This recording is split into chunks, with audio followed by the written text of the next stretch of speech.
Caen here with this afternoon's arguments. Melissa? Yeah, Alan, the hearing lasted more than an hour, and it was exhausting, even just to listen to. The judges were pressing lawyers on both sides to explain this complicated case.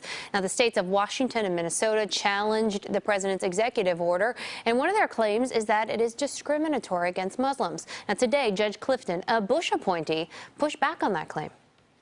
I have trouble understanding why we're supposed to infer religious animus when in fact the vast majority of Muslims would not be affected as residents of those nations, and where the concern for terrorism with those connected with radical Islamic sects is kind of hard to deny.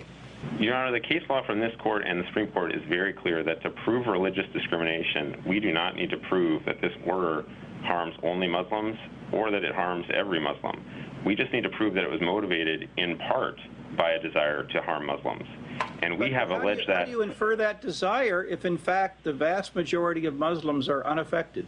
Well, Your Honor, in part you can infer it from intent evidence. I mean, there are statements that we've quoted in our complaint that are rather shocking evidence of intent to discriminate against Muslims. Those statements include statements made by then-candidate Donald Trump. August Flungy, the lawyer representing the Trump administration, though, said that the president's national security concerns are more important than things that he said during the campaign. It is extraordinary for a court to enjoin the president's national security determination based on some newspaper articles.